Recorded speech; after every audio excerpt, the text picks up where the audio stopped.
ரெண்டு செய்தி சொல்லணும். என்னுடைய பெண்கள் சாதாரண பெண்கள் கிடையாது. எங்க தளபதி சொல்லுங்க, சிங்க பெண்கள். நீங்க இந்த கல்லூரி காலம் கனவுகள் நிறைந்த காலம், ரெக்கை இல்லாமல் சிறகடிக்கக்கூடிய ஒரு காலம். நிறைய சந்தோஷமா இருக்கும், மகிழ்ச்சியா இருக்கும்.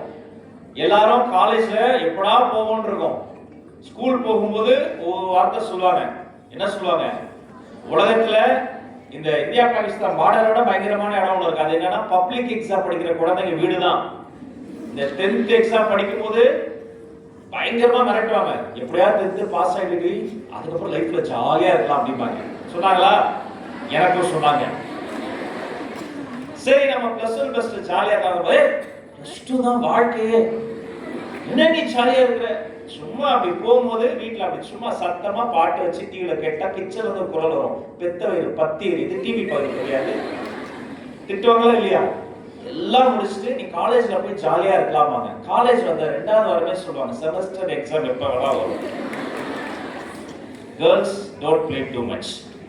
அவ்வளவு பயங்கரமா சொல்லுவாங்க. உண்டே உங்களுக்கு என்ன தெரியுமா? சுத்தி இருக்கக்கூடிய இந்த வாழ்க்கையில் இதனால நீங்க ஓடி ஓடி வந்துட்டீங்கம்மா.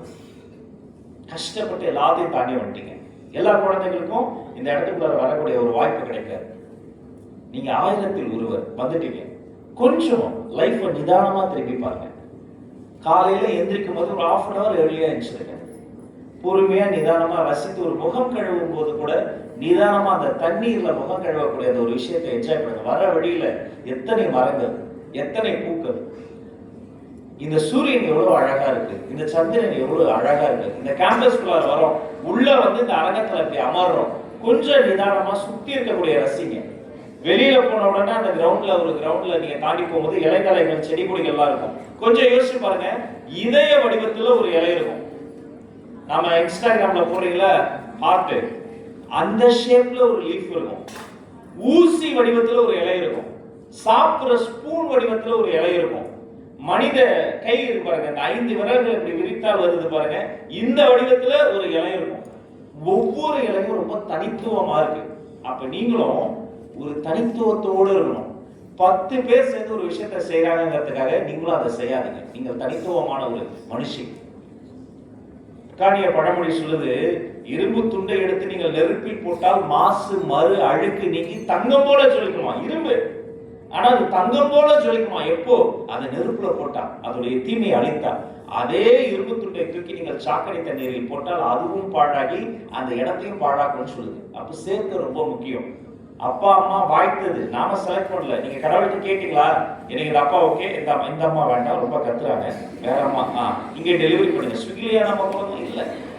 அது வாழ்த்தது. நமக்கு வாழ்க்கையில நீங்களாக தேர்ந்தெடுக்கிற முதல் உறவு தெரியுமா? ஒரு நல்ல ஃப்ரெண்ட்ஷிப்புங்க. ஒரு நல்ல ஃப்ரெண்டு வாழ்க்கையில இருந்தா போதும், நீங்க ஜெயிச்சிடலாம். நல்ல ஃப்ரெண்ட்.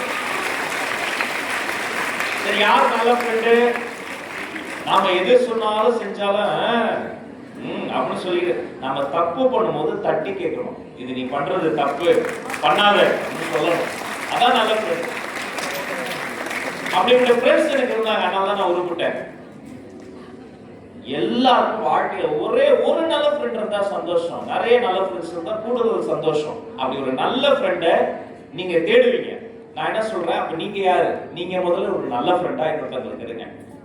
அப்படி ஒரு வாழ்க்கையை சுற்றி என்ன நடக்குது நிதானமாக பார்த்து இந்த கல்லூரி வாழ்க்கையை நீங்கள் மகிழ்ச்சிகரமாக வாழ்ந்து ஒரு நல்ல ஃப்ரெண்டையும் கூடயே வைத்துக் கொண்டு உங்களுடைய கல்வி கனவு இருக்க பாருங்க. ஒரு பெண்ணுக்கு எது தெரியுமா பேரழகு? கல்விங்க. நம்முடைய ஃபவுண்டர் சார் யோசிச்சு பாருங்க, தன்னுடைய மொத்த சொத்தை பெண்களின் கல்விக்காக அத்தனை ஆண்டுகளுக்கு முன்பே எடுத்து கொடுக்க, எல்லாருக்கும் பணம் இருக்குங்க, கொடுக்க மனசு வராதுங்க. அப்படிப்பட்ட மாமனிதரை மண்ணில் நின்று கொண்டிருக்கிறோம். யாருக்கு வர அந்த லெகசி தொடருது. இப்போ வரைக்கும் ஒரு அவார்ட் ஃபங்க்ஷன் சார்ட்ட கேட்டா உடனே கிடைச்சிடும். எனதருமை சகோதரிகளே, எனதருமை சிங்க பெண்களே, மகிழ்ச்சியாக இருங்கள், நல்ல நட்போடு இருங்கள், நல்ல சிந்தனையோடு இருங்கள், தனித்துவமாக இருங்கள். உங்கள் கல்வி கனவுகளை கையில் எடுத்து ஒரு ஒலிம்பிக் ஜோதி போல எப்போதும் கல்வியை குறித்து சிந்தனையோடு இருங்கள்.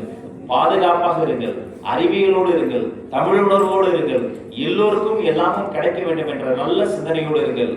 ஒரே வார்த்தையில் சொல்வதென்றால், இந்த அரங்கத்தில் சிரித்து மகிழ்ந்து கைத்தட்டி சந்தோஷமாக இருக்கிறீர்களே, இதே போல வாழ்நாள் முழுக்க மகிழ்ச்சியோடு இருங்கள் என்று உங்களை வாழ்த்து விடைபெறுவது உங்கள் சகோதரர், உங்கள் அண்ணன் ராஜ்மோகன். நன்றி. Thank you so much.